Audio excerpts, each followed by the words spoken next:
(428장입니다) 428장 우리 4절 함께 합시다. 내 영혼에 희락이 있고 큰 소망 넘치네. 주 예수 복을 주시고 또 내려주시네. 주의 영광 빛난 광채 내게 비춰 주시옵소서.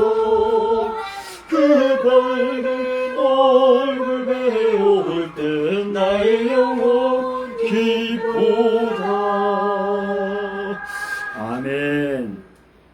네, 이제 우리 다 같이 주야기에 맞춰 묵도 신앙 고백으로 묵도 하겠는데, 오늘은 우리 휴가차 지금 시간을 보내는 가족이 함께 예배 드리는 가운데 있게 되어서 감사합니다. 휴가 중에도 뭐 억지로라도 우리가 함께 재단을 쌓는 것은 복인 줄 믿으시기 바랍니다. 아멘. 어영부영 하려 하지만 그래서 기쁨으로 저봐, 애기가 얼마나 좋아가지고 지금 혀를 쓰느냐면 자, 우리 함께 신앙 고백하겠습니다.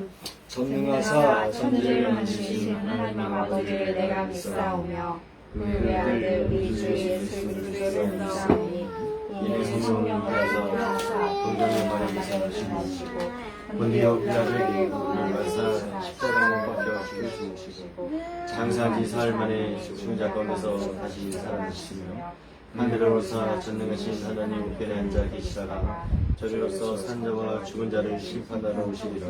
성령을 믿사오며 거룩한 공예와 성도가 서로 교통하는 것과 죄를 사하여 주시는 것과 몸이 다시 사는 것과 영원히 사는 것을 믿사옵나이다. 아멘. 우리 찬송가 425장 합시다. 425장 하신 후에 오늘 우리 함께 예배 참석한 윤희수 목사님 이번 대표로 기도해 주시는데 앞에 나와서 할 수 있겠어요? 애기들하고 복잡해서? 네, 이 자리에서. 그래서 기도해 주시겠습니다. 425장입니다. 너무 멀리 있어서 소리가 그렇죠?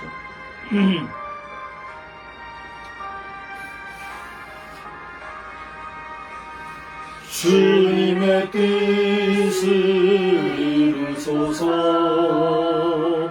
고요한 주의 기다림이 진흙과 같은 날 빚으서 주님의 혈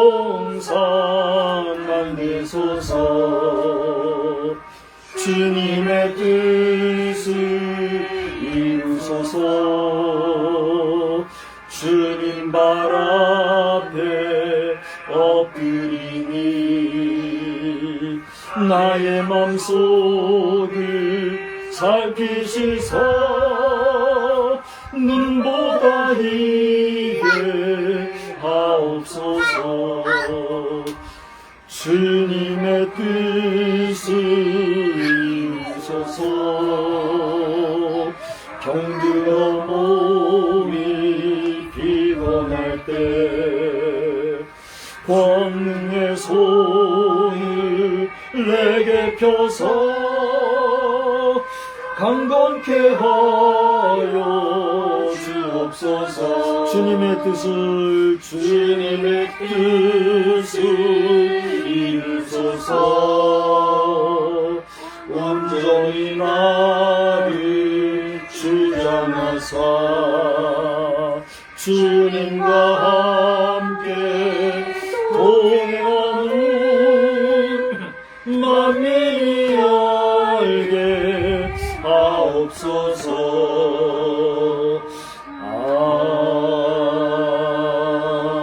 아멘. 기도하겠습니다.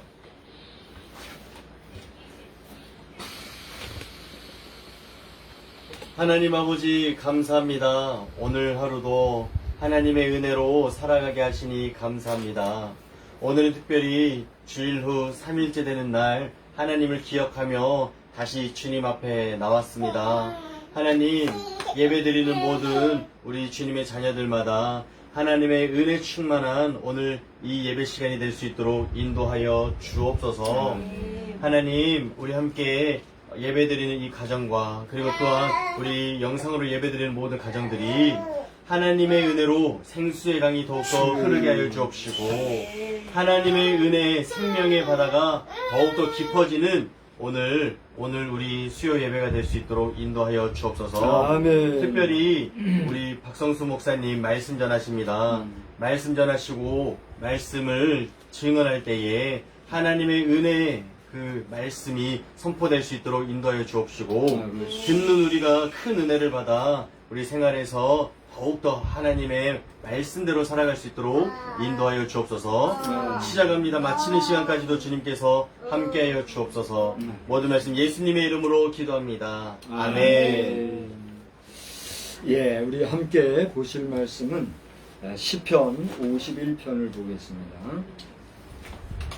시편 51편 말씀을 우리 19절까지인데 다 같이 한번 한 절씩 교도하시고 마지막은 또 함께 다 같이 보도록 하겠어요. 시편 51편 1절 하나님이여 주의 인자를 따라 내게 은혜를 베푸시며 주의 많은 긍휼을 따라 내 죄악을 지워주소서. 나의 죄악을 맑게 씻으시며 나의 죄를 깨끗이 제하소서. 무릇 나는 내 죄과를 아오니 내 죄가 항상 내 앞에 있나이다. 내가 주께만 범죄하여 주의 목전에 악을 행하여 싸우니 주께서 말씀하실 때 의로우시다 하고 주께서 심판하실 때 순전하다 하리이다. 내가 죄악 중에서 출생하였으며 어머니가 죄 중에서 나를 잉태하였나이다. 보소서 주께서는 중심이 진실함을 원하시오니 내게 의지의 의미 가르치시리로다. 무술초로 나를 정결하게 하소서. 내가 정하리이다. 나의 죄를 씻어주소서. 내가 눈보다 희리이다. 내게 즐겁고 기쁜 소리를 들려주시사 주께서 꺾으신 뼈들도 즐거워하게 하소서. 주의 얼굴을 내 죄에서 돌이키시고 내 모든 죄악을 지워주소서. 하나님이여 내 속에 정한 마음을 청구하시고 내 안에 정직한 영을 새롭게 하소서. 나를 주 앞에서 쫓아내지 마시며 주의 성령을 내게서 거두지 마소서. 주의 구원의 즐거움을 내게 회복시켜주시고 자원하는 심령을 주사 나를 붙드소서. 그리하면 내가 범죄자에게 주의 도를 가르치리니 죄인들이 주께 돌아오리이다. 하나님이여 나의 구원의 하나님이여 피 흘린 죄에서 나를 건져주소서. 내 혀가 주의 의를 돋게 하리이다. 주여 내 입술을 열어 주소서. 내 입이 주를 찬송하여 전파하리이다. 주께서는 제사를 기뻐하지 아니하시나니 그렇지 아니하면 내가 드렸을 것이라. 주는 번제를 기뻐하지 아니하시나이다. 17절 하나님께서 구하시는 제사는 상한 심령이라. 하나님이여 상하고 통회하는 마음을 주께서 멸시하지 아니하시리이다. 지은 백으로 시온에 선행하시고 예루살렘 성을 다 쌓으소서. 같이 그때에 주께서 주신 제사와 번제와 온전한 번제를 기뻐하시리니 그때에 그들이 스스로를 주의 제사에 드리리이다. 아멘. 우리 좀 전에 불렀던 찬송 몇 장이죠? 425장. 우리 4절 한 절만 더 부르시고 말씀을 나누겠어요. 우리 찬송을 부르실 때에 그냥 부르는 게 아니라 말씀을 사모하는 그런 마음으로, 기도하는 마음으로 한 번 더 부르셔요. 4절 부릅니다. 주님의 뜻을 이루소서. 온전히 나를 주장하사 주님과 함께 동행함을 만민이 알게 하옵소서. 아멘. 오늘 이 저녁 예배는 뭐 이렇게 율동하는 거 없어요. 그냥 어른들 일반 회중 찬송하는데 같이 친구들 예배 같이 드려줘서 고마워요. 혹시 지금 와서 인사하고 할렐루야 하고 할 사람이 있어요? 나오세요. 이제 시간 줄게. 앞으로 나오세요. 여기 나와서 인사하세요. 안 할 거요? 여러분 그냥 가는 거요. 네. 그러면 이제 말씀을 잘 들어요. 네. 여기 하연이도 아주 폼 잡고 앉아서 누워서. 네.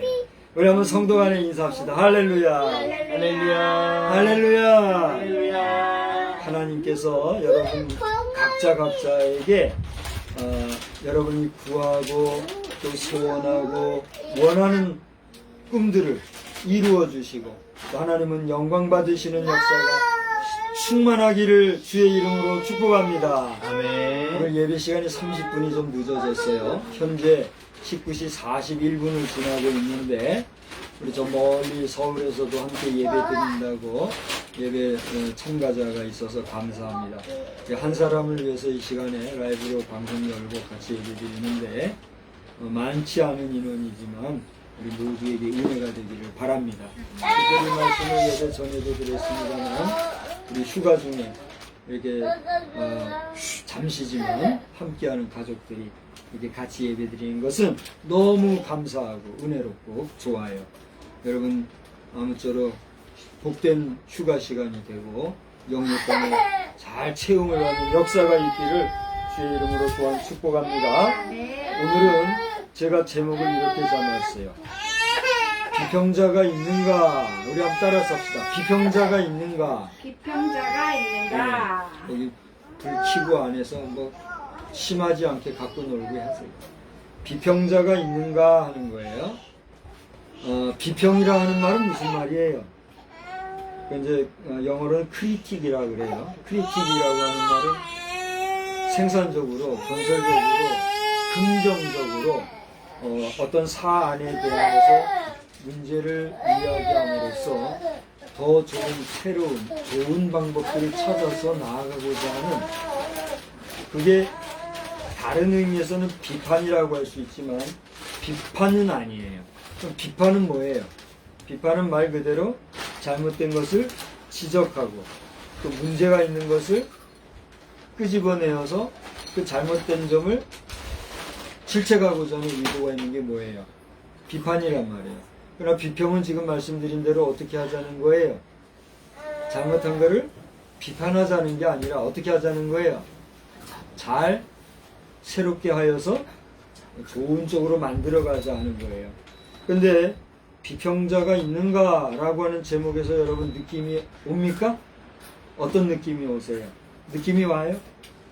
여러분에게는 여러분의 삶 속에서, 여러분의 일상 속에서, 여러분의 어떤 신앙적인 문제나 보통의 생활 속에서 여러분이 잘잘못 간에 비평을 통해서 여러분이 행하는 모든 일거수일투족 내지 장단점들을 정말 크리틱해 줌으로써 그것을 더 나은 것으로 승화시키고자 옆에서 멘토와 같이, 코치와 같이 또 어떤 지도 편달을 해주는 그러한 사람이 있는가라고 하는 것입니다.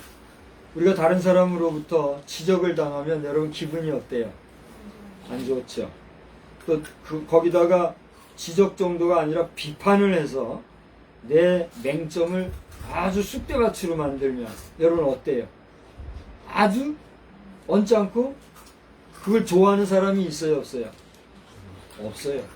사실은 그게 인지상정이고 보통 사람들의 보편적인 생각일 것입니다. 그런데 그렇게 지적질하고 잘못된 것을 끄집어내서 비판하고 하는 것으로 끝나면 우리는 참 불행한 관계가 되겠지만 그것을 건설적으로, 긍정적으로, 그리고 어떤 면에서는 더 잘 해보자고 하는 선한 의지와 의도를 가지고 요것은 이렇게 좀 바꿔서 생각하든가 바꿔서 하면 좋겠다. 이것은 이런 각도에서 쳐다보고 이런 면에서 조명해 보면 좋겠다 라고 하는 그건 비판, 지적질이 아니라 상대방의 입장을 이해하면서 그의 입장 외에 겸손하게 나의 의견을 고하면 그것은 뭐라고 하는 거예요? 비판이 아니라 비평이라고 한다. 그런 면에서 비평이라는 말과 비판이라는 말은 같다 다르다. 분명히 다를 뿐 아니라 우리는 구별해서 또한 쓰는 줄 알아요. 그래요, 안 그래요? 네. 우리 성서에서도 성서 뭐 해요? 비평을 하지 성서? 비판을 하지는 않잖아요? 그런데 이 자유주의 신학자나 좌파주의들 성경을 반대하고 믿지 아니하는 자들은 어떻게 해요? 성경을 비평하는 게 아니라 비판한단 말이에요. 성경을 비판한다는 건 뭘 비판한다는 거예요? 하나님을 비판한다는 거예요. 근데 그러면 목사님 성경을 비평하는 거는 맞습니까? 여러분 어떻게 생각하세요? 아니 하나님은 절대적이신 분이고 하나님 말씀 또한 절대적인데 감히 인간이 하나님의 말씀을 비평한다고요? 말이 돼요, 안 돼요? 논리적으로는 말이 돼요, 안 돼요? 안 되죠. 근데 그 안 되는 성서 비평을 우리는 하고 있어요, 없어요? 하고 있단 말이에요. 그럼 뭐냐면 성서 비평이 잘못된 거냐? 어떻게 생각하세요? 우리는 분명히 대답을 할 수 있어야 되겠죠? 고대 말씀드린 대로 비평이라는 건 뭐라 그랬어요?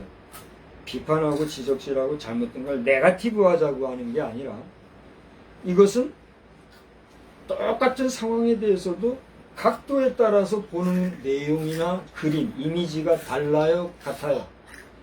다르잖아요. 그러므로 하나님께서는 이렇게 말씀하셨는데 그 말씀에 대해서 하나님 저는 여기서 보니까 이런데 이거는 이런 거 아닙니까? 라고 물어볼 수 있어요, 없어요? 있지요. 하나님께서는 이렇게 말씀하셨는데 그 부분에 대해서 나는 이런 각도에서 보니까 이건 이렇게 되는데 이거 이렇게 되지 않습니까? 라고 물어볼 수 있어요, 없어요? 있지요. 그렇게 하나님과 면대면하여서 아주 내밀하게 그리고 아주 일접하게 대화한 지도자가 있죠. 영도자라고도 하는 이스라엘의 큰 지도자 누구예요? 모세는 그 온유함이 지면에 넘쳤더라. 누가 인정해 줬어요? 하나님이 인정해 주신 지도자, 영도자였어요. 그런 모세는 하나님과 대면하여서 말하는 것 같이 그렇게 하나님과 대화했다는 것을 여러분 알고 있어요, 없어요? 알고 있죠.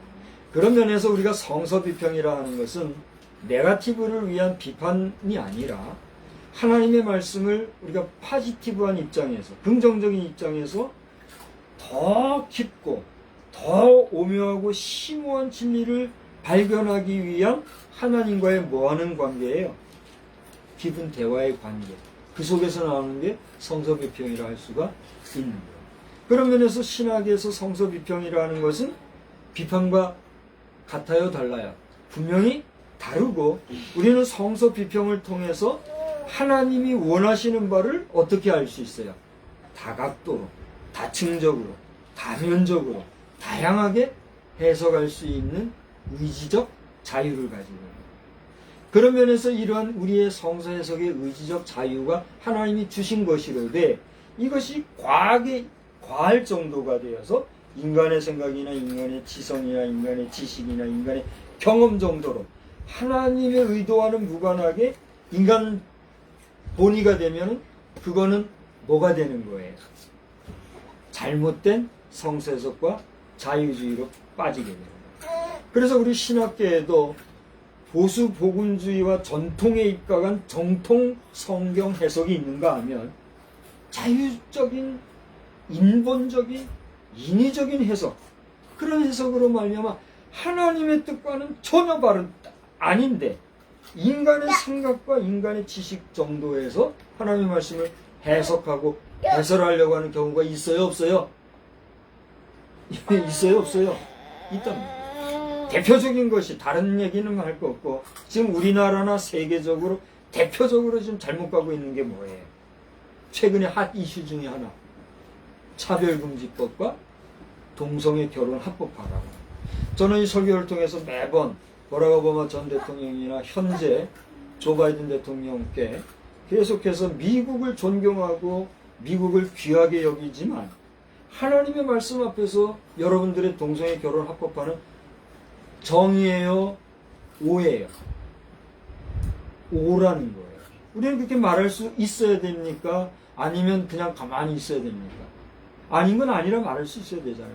저는 버락 오바마 대통령이나 조 바이든 대통령께서도 이렇게 얘기하는 것에 대해서 부정하지 않으시리라고 저는 믿어요.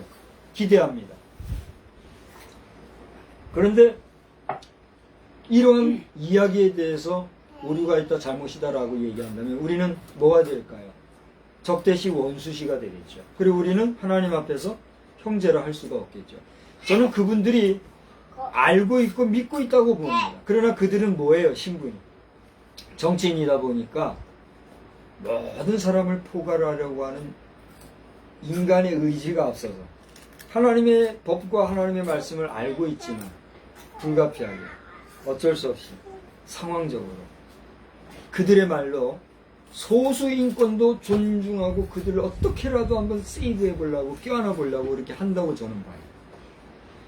오늘 2022년도 8월 24일 현재 시각 19시 51분을 지나고 있는데 이 부분에 있어서 버락 오바마 대통령이나 조 바이든 대통령께서는 솔직히 얘기해 보시기 바랍니다.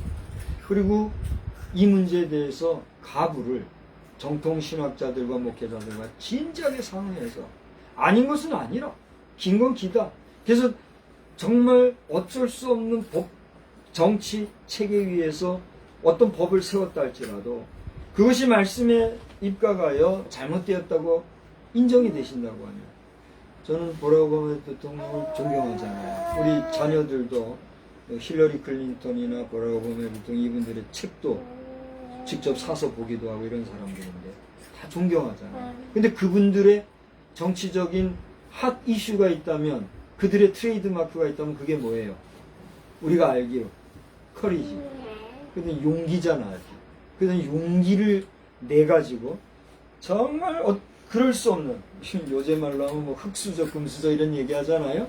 정말 흙수저 속에 인생을 포기하고 싶을 정도로, 그래서 완전히 쑥대밭이 되었던 인생살이에 봉착했었지만 하나님의 은혜를 받았겠죠. 하나님의 은혜 중에 용기를 내고 일어서서 용기를 내서 정치에 입문한 분들이 그분들이잖아요. 그 용기를 내서 다시 한번 하나님의 말씀에 돌아서라는 얘기예요. 자, 오늘 왜 장황하게 이런 이야기를 하느냐 하면 오늘 제목이 뭐라고 그랬어요?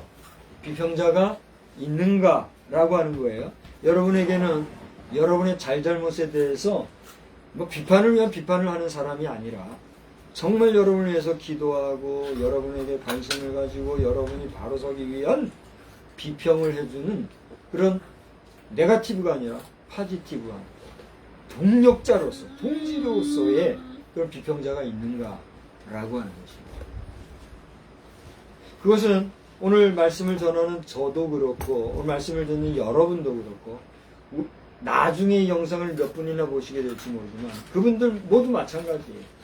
나 자아라고 하는 한 사람을 위해서 하나님의 말씀에 입각하여 건설적으로 비평해 준다고 하는 것은 나에게 도움이 될까요, 안 될까요?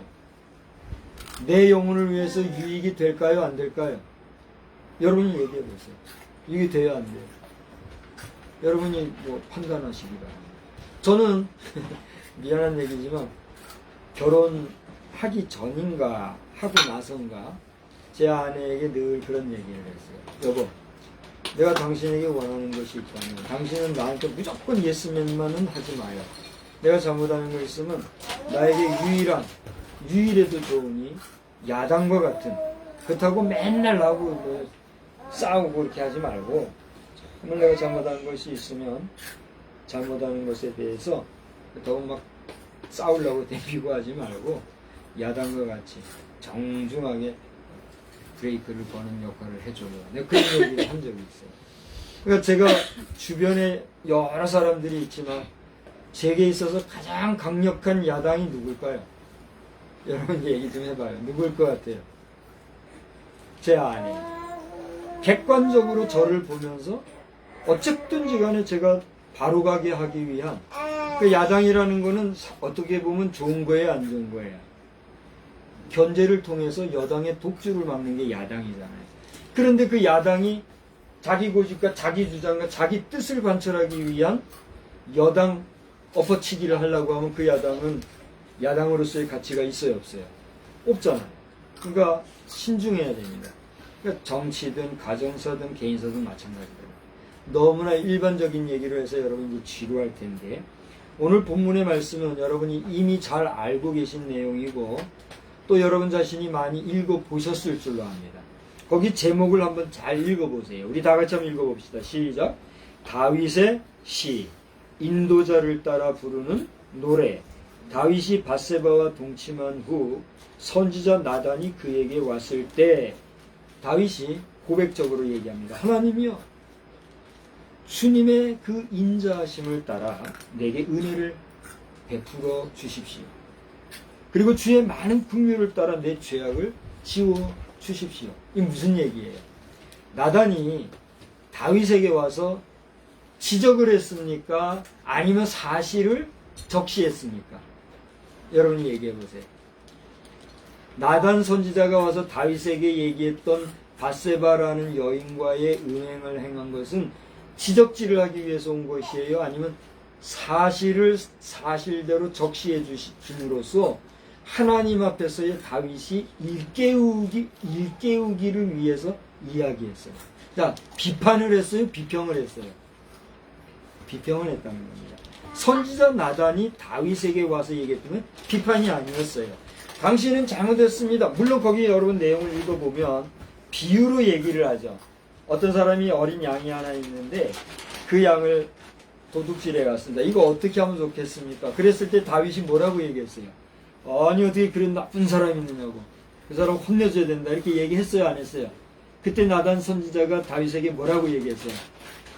그 사람이 당신입니다. 이렇게 얘기했잖아요. 여러분 다 알고 있죠? 그때의 선지자 나단이 다윗에게 당신입니다 얘기한 게 지적질, 비판하려고 그렇게 했느냐 말이에요. 아니. 선지자는 하나님의 뜻을 좇아서 하나님의 말씀을 가지고 다윗에게 그것을 이야기해 줌으로써 그게 뭘 봤어요? 그 다윗은 무엇을 봤어요? 반응을 본 거예요. 반응을 볼 때에 나단 선지자의 마음에는 비판해서 다윗을 창피주고 다윗을 욕보이려고 했던 의도가 있었던 건가요? 아니면 하나님의 말씀을 잘 전해주고 저가 회개하고 거듭나고 새 사람이 되어서 변화되기를 원했던 건가요? 전자예요, 후자예요? 우리가 알기로는 후자잖아요. 그렇기 때문에 나단 선지자의 다윗을 향한 바른 말은 비판이었어요? 비평이었어요? 비평이었다는 사실이죠. 그 지적을, 그 나단 선지자의 적나라한 적시의 내용을 받아들였던 다윗은 어떻게 했어요? 오늘 10편 51편에서처럼 하나님의 그 인자하심을 따라 내게 은혜를 베푸시오. 하나님의 많은 긍휼을 따라 내 죄악을 어떻게 해요? 지워주십시오. 여기 주님의 많은 긍휼을 따라 내 죄악을 지워주십시오 하는 이 내용이 뭐예요? 긍휼이 뭐예요? 긍휼이. 여러분이 얘기해 보세요. 긍휼이 뭐예요? 그렇습니다. 하나님 저를 불쌍히 여겨주셔서, 저를 긍휼히 여겨주셔서라면 저를 불쌍히 여겨주셔서. 그러니까 이 말 속에는 다윗이 무엇하고 있어요? 자기의 잘못을 인정하고 있다는 거예요. 내 죄를 인정하고, 그리고 그 죄를 어떻게 해요? 뉘우치고, 그리고 나를 불쌍히 여겨주시고, 주님의 인자를 베푸셔서 나를 어떻게 해달라고요? 은혜를 베풀어 주십시오 라고, 쉽게 말하면 하나님 앞에서나 사람 앞에서 뭐 하는 거예요? 회개했다는 겁니다. 할렐루야.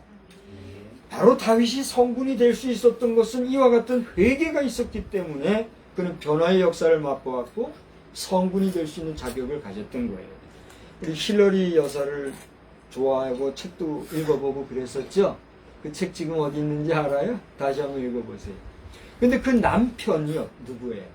빌 클린턴 대통령 아닙니까? 저는 빌 클린턴 대통령과도 지금 메타에서 소통을 하는데, 제가 영어를 잘 못하니까 완만하게는 못해요.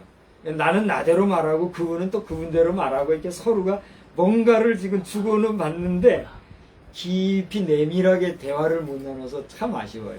빌 클린턴 대통령이 이 영상을 보신다면 저는 다시 한번 당신을 존경하고 남은 여생에 행복하고 복된 역사가 있기를 주의 이름으로 또한 축복합니다. 빌 클린턴 대통령이 어떤 사람이에요? 그도 이 다윗과 같은 어떤 어려운 문제가 있었잖아요. 근데 그것이 드러나고 세간에서 그것을 지적했을 때 그는 어떻게 했어요? 우리 윤 목사님도 그걸 알아요, 몰라요? 알고 있죠? 그거 어떻게 했어요? 자신의 잘못을 인정하고 그것에 대해서 속죄를 했기 까닭에 그는 어떻게 됐어요? 아, 정직한 사람이다, 용기 있는 사람이다 하여서 온 백성이 어떻게 했어요? 박수를 쳐주고 대통령의 자리에까지 섰잖아요. 이 정도만 얘기하고 오늘 우리 정치사를 한번 돌아보고자 합니다. 오늘 우리 정치사 어떻습니까?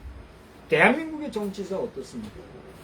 제가 긴 말하면은 여기서 그 냄새만 나는 말이 나올 테니까 삼가하고, 여러분이 다 아는 바이기 때문에 더 말하지 않으려고 해요. 하나님을 아는 사람은 어떻게 돼요? 내가 잘못한 것에 대해서 첫째 인정할 줄 알게 되고, 인정하게 될 때는 그 다음에 어떻게 해요?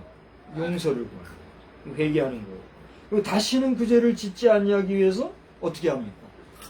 분투쟁신하고 일신 후 일신하고 날마다 새롭게 자기를 쳐서 복종하는 삶을 살잖아요. 그게 뭐예요? 성도의 삶이고 거룩한 삶, 성결한 삶 아닙니까?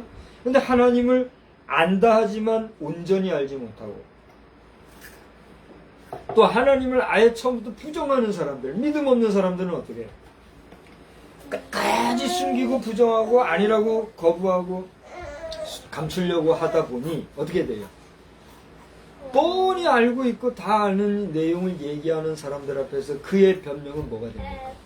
끝없는 거짓말과 끝없는 죄악의 눈덩이가 불어나는 것과 같은 죄악이 되어서 결국은 어떻게 돼요? 자기 패망, 자기 절망에 빠지게 되잖아요. 오늘 우리 한국 정치사 속에서도 이런 일들이 지금 여러 케이스에서 보이고 있는데 우리가 뭐라고 말하겠어요? 그분들한테. 아이고 목사님은 뭐 완전해요? 아이 아무개는 뭐 완전해요? 그렇게 우리가 한 사람 한 사람 따지고 보면 우리가 100% 완전한 사람이 있을 수 있어요? 없어요? 한 사람 한 사람 제가 지적해서 얘기해보면 여러분은 어떻게 완전할 것 같아요? 영상 보시는 여러분은 어떻습니까? 그러니까 우리가 너나 할 것 없이 하나님 앞에서나 말씀 앞에서나 인간의 기초적이고 기본적인 윤리와 도덕 앞에서 보면 우리는 완전해요? 완전하지 못해요? 완전하지 못하잖아요. 그렇기 때문에 하나님의 구원의 역사와 하나님의 은혜와 은총의 역사는 우리에게 어떤 가치가 있고 의미가 있어요? 소중하고 생명과 같은 의미가 있다는 거예요. 아멘입니까? 그런 까닭에 여러분 그 하나님 앞에서 정직하고 사람 앞에서도 속임이 없고 정말 우리가 자아를 비춰볼 때 내 양심에서 부끄러움이 없는 그런 삶을 온전히 살아가는 저와 여러분 되시기를 주님의 이름으로 축복합니다. 우리가 죄 지을 수 있어요, 없어요? 죄 지을 수 있어요. 있지만 그 죄를 짓지 않는 것이 가장 아름답고 복된 일이로 돼. 육신이 연약하고 의지가 연약하고 영혼이 약하고 내 심령이 약해서 내가 죄를 지을 수도 있을진데 나도 모르게 혹은 고의로 죄를 범했다 할지라도 사실 고의로 죄를 지으면 돼요, 안 돼요? 그거는 참 나쁜 죄예요. 그렇죠? 내가 모르게 나도 모르게 내 의지와 상관없이 내가 죄를 짓는다고 하면 그거는 아이고 뭐 그럴 수도 있겠다 하지만 의지적으로 고의적으로 작정하고 계획하고 악한 마음을 가지고 죄를 지으면 그것은 하나님 앞에 어떻게 될까요? 그 죄값을 치를 때 우리가 이 재판을 할 때 가중처벌이라는 죄가 있죠. 가중처벌이라는 것은 뭐예요? 어떤 죄 문제를 갖다가 지적하고 말하려고 하는데 이 사람이 그걸 거부하고 부정하면서 또 다른 죄까지 또 겸해서 죄를 짓고 또 죄를 짓고 이중 삼중으로 죄를 지은 게 드러나거나 발견되거나 그런 행위가 발견되면 그 사람은 원래는 이 죄만 처벌하면 될 것이었지만 이중 삼중으로 지은 죄가 발견되면 그 사람은 어떤 죄값을 치러야 돼요. 가중처벌죄를 받게 되잖아요. 우리 인간이 모두가 하나님 앞에서 그렇다는 거예요. 우리가 하나님 앞에서 연약하여 이 다윗과 같이 죄를 범했다 할지라도 우리에게 용서해 주시고 또한 우리가 용서할 때는 그 모든 것들을 긍휼히 여기시는 그 하나님 앞에 우리가 온전히 나를 발가벗기고 솔직하게 진실하게 엎드리면 돼요. 하나님의 용서해 주시는 은혜의 역사를 경험하는 그런 저와 여러분 되기를 주의 이름으로 축복합니다. 그러려면 어떻게 돼요? 첫째, 자기 죄를 그렇죠. 알고 인정하고 회개해야 돼요. 3절 보세요. 다윗은 나단 선지자에게 지적을 받았을 때 고백을 하면서 뭐라고 했다고요? 무릇 나는 내 죄과를 아오니 내 죄가 항상 내 앞에 있나이다. 이렇게 고백했어요. 또 5절을 보세요. 내가 죄악 중에서 출생하였으며 어머니가 죄 중에서 나를 잉태하였나이다. 여러분, 우리 하연이가 이제 5개월 됐죠. 제가 죄 있다고 말할 수 있는 사람이 있어요, 없어요? 저 어린아이에게 제 죄덩어리야. 아이고 저 죄인 저거. 그렇게 우리가 얘기하면 이거 말이 돼요, 안 돼요? 안 돼요. 그건 정신병자지. 무슨 저 애기가 무슨 죄가 있겠어요, 그죠? 그런데 우리가 하나님의 창조 질서 앞에서의 인간관계에서 우리를 돌아보게 될 때 우리에게는 저 아이도 무엇이 있다고 말씀 안에서 우리는 해석합니까? 모든 육체를 가진 인생, 혈기를 가진 인생은 어디서부터 났다고요? 죄악 중에서부터 났다. 이렇게 말할 수밖에 없는 거예요. 목사님. 아니, 예수의 이름으로 거듭났어요. 그래서 거듭나고 구원받아 새 사람이 된 거룩한 백성이 되었어요. 그 거룩한 백성에게서 아기가 났으면 이 거룩한 백성은 깨끗한 성결한 사람인데 성결한 사람에게서 아기가 났으면 그 죄 없다고 할 수 있는 거 아닙니까? 여러분 어떻게 생각하세요? 그렇게 질문할 수 있어요, 없어요? 할 수 있지요. 이건 신학적으로 아주 중요한 문제예요. 이거 한번 다뤄봤어요? 웨슬레 신학이나 조직 신학이나 아니면 성서 신학 등을 통해서 거듭난 성도에게서 난 2세 후대에게 죄가 있는가 없는가 한번 이 문제에 대해서 살펴보고 토론들 해보세요. 죄가 있다고 말하나 없다고 말하나. 논리적으로 우리가 이론적으로 거듭나고 죄 용서함을 받은 성결한 백성이 된 사람에게서 후대가 났어요. 그러면 이 후대는 죄악 중에 났다고 우리가 말할 수 있어요, 없어요? 논리적으로. 논리적으로 성결하다고 인치임을 받고 거룩하다고 인정을 받은 거듭난 백성에게서 난 후손이라면 그 사람은 죄가 있다고 할 수 있어요, 없어요? 내가 여러분 시험하자고 하는 게 아니고 논리적으로 얘기를 해보자네요. 여기 정답이 있다 없다고 말할 수는 없어요. 자, 봐봐요. 죄악 덩어리인 사람에게서 후대가 났으면 이건 당연히 죄가 있다고 볼 수 있잖아요. 근데 그 죄 용서를 받고 깨끗한 사람에게서 났단 말이에요. 그러면 이 후대는 죄가 있어요, 없어요? 논리적으로 치면. 논리적으로 친다면은 죄가 있다고 할 수 있어요, 없어요? 없지요. 왜? 깨끗한 사람에게서 났는데. 그런데 하나님의 법칙 안에서 우리 인간은 거듭나고 새로운 사람이 됐다 하지만 육신의 장막에 있는 한은 우리는 여전히 어디에 거하고 있어요? 죄악 중에 거하고 있다는 사실입니다. 이거 동의하십니까? 믿습니까? 라는 말을 못하겠어요. 우리 신학자 여러분들도 얘기해 보세요. 신학자 여러분이나 목회자 여러분이나 평신도는 둘째치고라도 우리 목회자나 신학자 여러분, 우리는 거듭난 자들이 하나님의 소명을 받은 주의 종들이잖아요. 평신도들하고는 말도 안 되는 정도로 우리는 구별된 사람들이라고 말하는 자들 아닙니까? 그럼 그런 우리에게서 난 자식들 죄가 있다고 할 수 있어요, 없어요? 논리적으로 치면 어떻게 거룩한 신학자, 목회자의 후손에게서 죄가 있다고 말할 수 있어요? 말도 안 되지. 그렇지 않아요? 그러나 정말 그렇습니까? 여기에 바울 신학이 중요한 문제를 우리에게 얘기해줘요. 우리가 육신의 장막이 무너지는 그 마지막 인생의 종말 끝에 하나님 앞에 서는 게 뭐예요? 개인의 종말이란 말이에요. 그러니까 개인의 종말로 하나님 앞에서의 각자의 죄 문제를 심판받을 때까지는 우리는 여전히 구원받은 인생이지만 하나님 앞에서 우리는 여전히 어디에 거하고 있어요? 죄 가운데 거하고 있다는 사실입니다. 그런 죄 가운데 거하고 있지만 그 죄 가운데서 구원함을 받은 우리는 하나님의 무엇으로 살아가는 거예요? 여러분이 대답해봐요. 하나님의 은혜로. 갚을 수 없는 하나님의 은총으로 살아가는 거예요. 할렐루야! 여러분 그 믿을 수 있습니까? 그러니까 복음이 위대해요, 위대하지 않아요? 복음은 우리를 정죄하지 아니하고 자유케 하며 우리를 깨끗하다 하시기 까닭입니다. 아멘. 그러니까 우리는 바울사도도 그랬잖아요. 오호라 나는 곤고한 자로다. 이 사망의 몸에서 누가 나를 건져내라. 그죠? 그런 얘기 했잖아요. 바울사도가 어떤 사람입니까? 신학적으로나 율법적으로나 혈통적으로나 대단한 사람 아닙니까?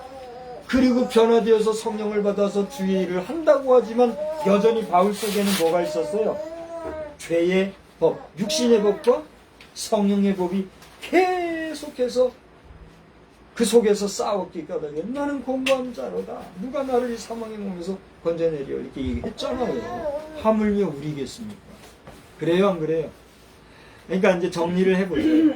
다시 묻습니다. 여러분은 죄인입니까? 의인입니까? 우리는 육신의 법으로는 여전히 죄인이로되 하나님의 법 안에서 우리는 어떤 사람입니까?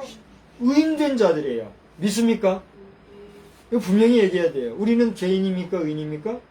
의인이잖아요. 네. 육신의 법에서는 죄인이지만 하나님의 법 안에서 우리는 뭐다? 의인이 되었단 말이에요. 이거 분명히 믿고 가야 되는데 여기서 흔들림이 있거나 내 지식으로 이거 내가 뭐지 이렇게 되면 뭐가 껴요 이제 이단이 들어오고 사이비가 들어오면 코 빼는 거예요. 그래요, 안 그래요? 나는 의인이지만 여전히 나는 어디 가운데 살고 있다? 죄 가운데 살고 있다. 그러므로 이 죄 가운데서 의인이 된 의로운 사람이 된 나는 뭐가 필요한 거예요? 성령님의 이끄심과 인도하심이 필요하고 그러한 성령의 이끄심을 어디를 통해서 우리에게 날마다 조명해 주세요. 하나님의 말씀을 통해서 조명해 주는 두 가지 얘기했죠.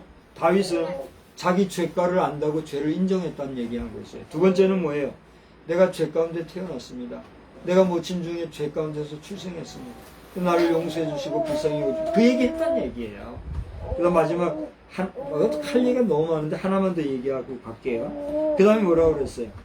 여기 11절 12절에 보면 간절한 다윗의 소원이 나오고 있어요. 그게 뭐예요?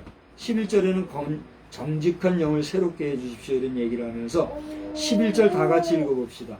11절 뭐라고 그랬어요? 나를 주 앞에서 쫓아내지 마시며 주의 성령을 내게서 거두지 마소서. 저를 바라보세요.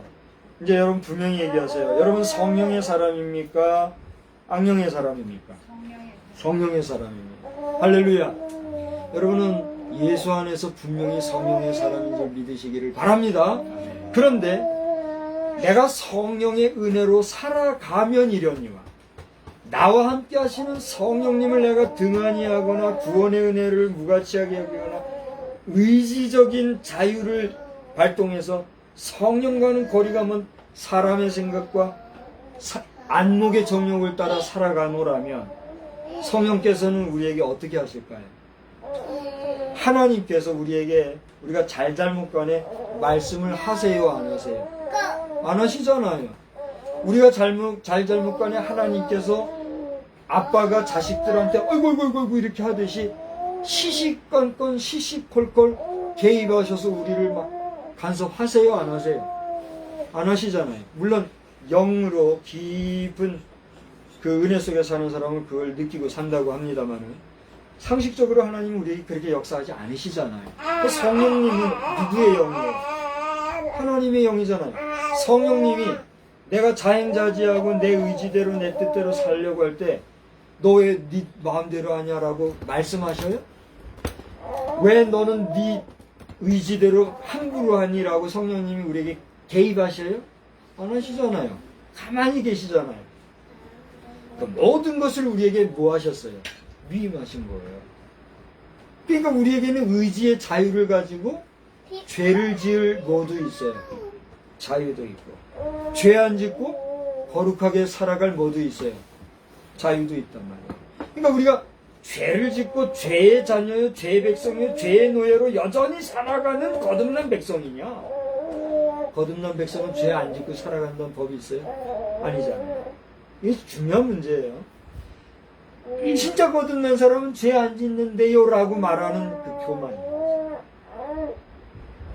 어떻게 생각하세요? 주님 앞에 서서 너는 옳다 내가 인정한다 라고 하는 그 순간까지 우리는 섰다고 생각할까 두려워하고 어떻게 해야 돼요? 넘어질까 조심해야 되는 거예요. 구원받았으면은 우리는 이제 다 해결됐어 라고 하면 여전히 자행자지하는 잘못을 범하는 죄 하나님께서 심판하실까요? 안 하실까요? 하실 수밖에 없고 하시지 않겠어요? 그런 까닭에서 오늘 다윗이 얘기한 나를 주 앞에서 쫓아내지 마십시오 라는 말은 무슨 말이에요? 그 말을 뒤집어서 보면 하나님께서는 택하셨던 다윗조차도 쫓아내실 수 있다는 얘기예요? 없다는 얘기예요? 쫓아낼 수 있다는 얘기예요. 성군 다윗도 그랬는데 하물며 우리 같은 범인은 어떻게 생각해요? 여러분이 죄를 지은 것이 있을지라도 하나님이 나를 쫓아버리지 마시고 그 다음 뭐라고 그랬어요? 주의 성령을 내게서 거두지 마소서. 성령을 내게서 거둘 수 있다는 얘기입니까? 없다는 얘기입니까? 있다는 얘기예요. 어떻게 할 때? 여전히 내가 어디에서 살 때? 죄 가운데서 살 때. 이제 말씀을 그만하려고 합니다. 제가 세 가지만 하고 마친다고 했으니까 그 뒤에도 보면 얼마나 귀한 말씀들이 많이 나오는지 몰라요. 세 가지만 얘기하면서 오늘 비평자가 있는가라고 얘기했을 때 이 비평은 사람에 의한 나의 비평일 수도 있고 내 내면 속에서 넘쳐나는 성령님의 비평일 수도 있어요, 없어요? 있는 거예요. 우리가 사람에게서 비평받을 때나 성령님의 감동으로 비평받아 내 죄악이 드러나고 내 죄악이 깨달아질 때 우리의 자세, 우리의 태도는 어떻게 해야 될까요? 다윗과 같이 내 죄를 인정할 줄 알고 그 다음에 나아가 그 죄가 내 의지와 상관없이 또 내 의지로 됐다 할지라도 그것은 내 모태로부터 난 육신의 연약함에 의한 것이오니 주여 나를 어떻게 하소서 긍휼히 여기소서 라고 하는 하나님 앞에서의 부복함이 있어야 될까요? 안 될까요? 마지막 세 번째는 뭐예요? 성령을 내게서 거두지 마십시오. 주님 앞에서 나를 쫓아내지 마십시오. 그 다음에 읽지 않았습니다만 12절에 뭐라 그랬어요? 주의 구원의 즐거움을 내게 어떻게 해요? 회복시켜 주셔서 자원하는 심령을 주사 나를 붙드십시오. 여러분, 우리가 예수 잘 믿고 심지어 목회하다가도 주의 일을 정말 열심히 하다가도 순간 실족하고 잘못될 수 있다 없다. 여러분, 그렇다고 여러분한테 죄 지십시오 죄 지십시오 그렇게 하는 게 아니에요. 지금 저도 그렇고 여러분들도 그렇고 우리가 살다 보면은 내 의지와 무관히 혹은 이러면 안 되는데 이러면 안 되는데 하면서도 의지의 연약함으로 말미암아 고의로 죄를 범할 때가 우리에게 있어요, 없어요? 그런데 그것을 누군가가 나에게 비평해주고 깨우쳐주고 꾸짖어주고 성령님이 그렇게 해주고 난 어떻게 해야 되겠다? 다윗의 자세와 같은 소리를 가져. 여러분, 어떻게 보면 좀 다소 무거운 주제가 되는지 모르겠는데 저도 오늘 이 말씀을 전하는 데 있어서는 하나님의 감동을 따라 그냥 하는 거예요. 왜 그런지는 오늘 이 영상을 통해서 이 자리에 있는 우리 모두 한 사람 한 사람 너나 할 것 없이 하나님의 은혜 앞에서 마지막 주님 앞에 서는 그 순간까지 내 믿음을 굳게 붙잡고 날마다 돌아보아 깨끗하게 승리하는 그런 저와 여러분 다 되시길 주님의 이름으로 축복합니다. 하나님 아버지, 오늘 이 시간에도 귀한 말씀으로 은혜 나눌 수 있게 해주셔서 감사합니다. 다윗을 바라보며 비평하였던 선지자 나단의 지적은 비판을 위한 것이 아니라 건전한 비평을 통하여 그가 하나님 앞에서 바로 세움받기를 원하는 주의 종의 뜨거운 열정의 고소였던 것을 우리가 돌아보면서 오늘 내 삶에 이러한 참으로 건강한 비평을 통하여 나로 하여금 새롭게 돌아서는 역사를 일으킨 그러한 우정을 가진 사람은 얼마나 있는지 있다면 그가 누구든지 돌아보게 하시되 주님의 성령님께서 그 누구보다도 더 구체적으로 그리고 보다 더 사실적으로 잘 가르쳐 주심으로 말미암아 이 땅을 살아가는 동안에 연약한 육신과 영성으로 말미암아 넘어지고 또 잘못되는 일이 없도록 우리를 날마다 지키고 보호하여 주시옵소서. 한 주간 동안에도 우리의 남은 여생에도 주님의 영이 함께하옵시기를 예수님의 이름으로 기도드리옵나이다. 아멘. 426장 찬송하겠습니다. 426장입니다.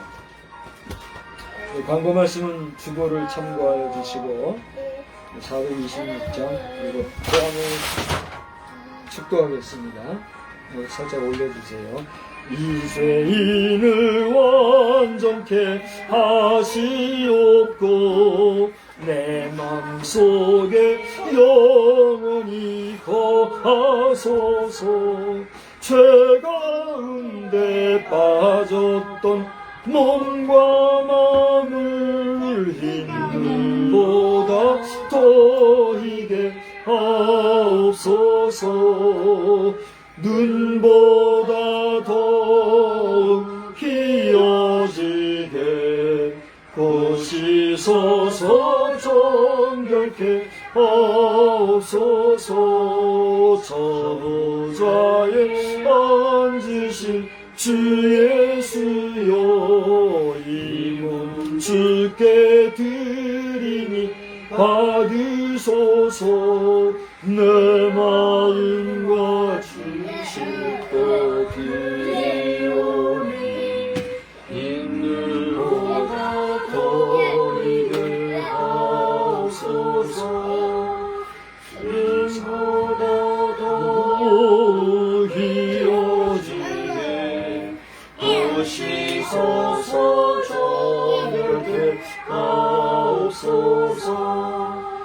그 상하신 벌 아래 엎드려서 날 깨끗게 하시기 원합니다. 날 정결케 하는 비밀 싸우니 있는 보다 보이게 하옵소서. 눈보다 더 희어지게 거시소서. 정결케 하옵소서. 아멘. 살아 역사하시는 아버지 하나님, 그리고 우리에게 죽기까지 희생해 주신 우리 주 예수 그리스도님, 그리고 오늘도 우리를 깨우쳐 주시고 이끌어 주시는 주의 성령님께서 오늘 비판을 위하여 우리를 비판하는 자들이 아니라 우리를 날마다 성결케 하기 위하여 건강하고도 건전하게 비평하는 자들, 더 나아가 성령님의 그 비판하심을 달게 받아 우리의 성결을 온전히 이루고 나아가기를 다시 한번 다짐하는 우리 모든 성도들 머리머리 위에 이제로부터 영원토록 함께하옵시기를 간절히 축원하옵나이다. 아멘. 아멘. 하나님께 영광의 박수를 드리겠습니다. 감사합니다.